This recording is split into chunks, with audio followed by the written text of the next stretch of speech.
It's so crazy how I was going to come and post this anyway today. And then it reminded me to post it when I saw this woman speaking about how her son just got a new job and she wanted him to learn how to be a man and pay some bills. And I'm all for teaching children discipline, girls or boys. I just don't like the way we do it as a black community. I wish the black community would be more diligent in helping kids move forward and out the house in a healthy way.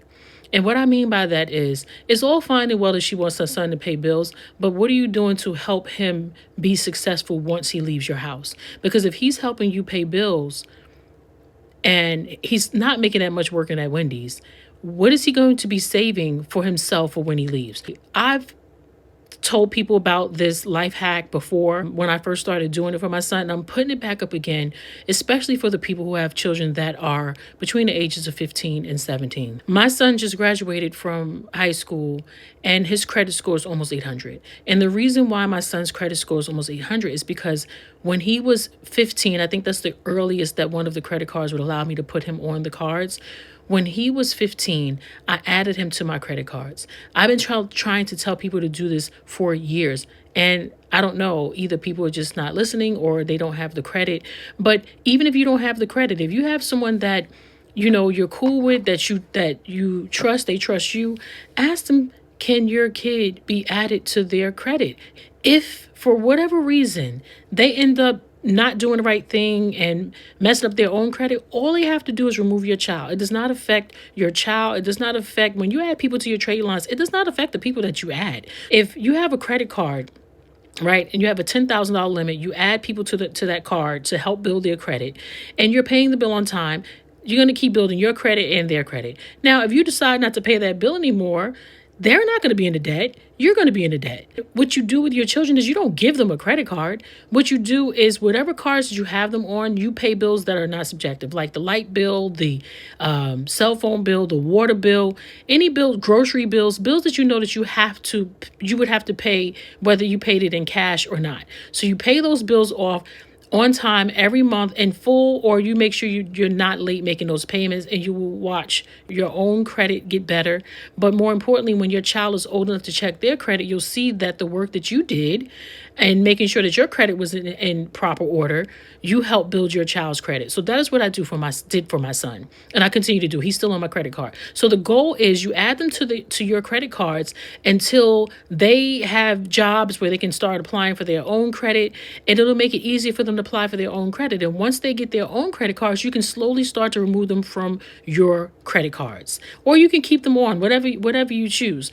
My son is still on my high limit credit card. I make sure that I paid my bills on time.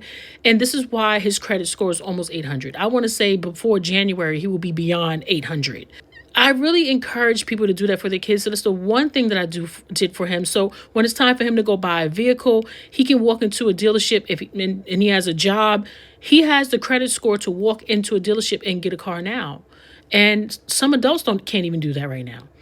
And it is so simple to do. This is something that I did on my own. No one taught me. These are things that we don't teach kids in black communities growing up. In the 70s and 80s, they wasn't teaching us, about credit and financial literacy. It was kind of like, everything was about survival. Let's get out of survival mode with our children and try to put them in places where it makes sense for them when they leave, so they're not feeling the stress of the struggle. I'm not saying that, they shouldn't know what survival is. They should. But if we can do like other cultures, you don't think other cultures don't help get their children ahead by having trust funds and nest eggs and things like that?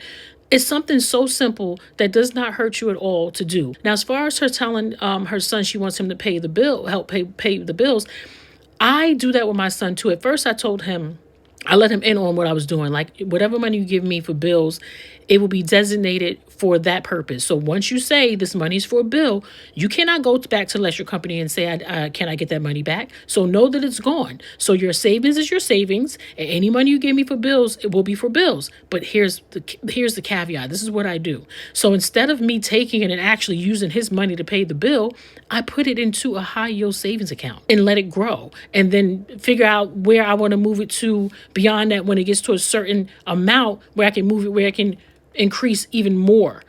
What I'm doing is I'm taking money from him, say for instance, give me $120 every pay period or every month, and I put it in a savings account. And when he's ready to move out, every dime that he has given me over the years, I'm going to give back to him. I'm going to release the account to him and allow him to move out stress free, where he doesn't have to worry about first and last month's rent or car insurance, or if he wanted to get a certain vehicle, he needed down payment. He'll have that money that I saved for him over the years on top of the money that I was saving for him. It's another thing. If you have kids that are at the age of like birth, I must admit, I started when Bryce was about 7 or 8. I created savings for him, so when he moves out, that he'll have a cushion. So on top of that, he'll have the money that he's given me over a period of time that I've been saving for him, that he is thinking that is going towards bills,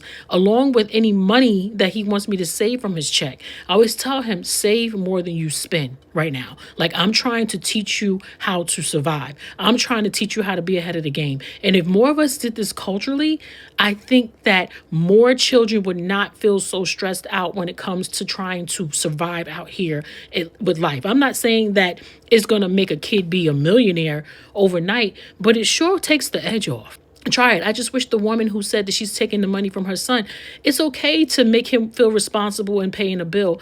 But what are you doing to make him set him up for success? By you taking his money and using it for a bill that you've been paying all along, how is that helping him? I just feel like have him pay the bill, but then you save it. And then when he's ready to move out after college age, I always tell my son, you can stay with me. The goal is through college and then maybe 2 years into your career, right? So that gives you time to save your money, stack your money, so you don't feel the pressure of this high economy right now. That's what I do. Hopefully you guys will take this advice and use my hacks. Have any questions? Inbox me. I'll let you know exactly what I did, which cards I felt were the best. Or I'll come back and do another post to say which cards I felt like were most beneficial to add him to. He was so happy. Do you know how I felt when my son went to go check his credit score and he saw his credit score was almost 800? Do you know the happiness and the joy that it gave me to see that I was able to give my son something that the average parent does not give their kids? Everybody's not walking around here being millionaires or thousandaires. Any little thing helps. Let's start helping our community get ahead, our children, our youth get ahead, just like these other cultures do. They set their kids up. Most of them set their kids up in that way. So this way, there's no excuses. I've built your credit. I've given you money that we've saved. I've saved for you. And, you know, it takes the burden off of the parent of the kid coming saying, I need this, I need that. It can help with tuition. It can help with a new car. It can help with car insurance. I may not know everything, but I do know financial literacy and how I can help get children ahead. Follow me for more advice.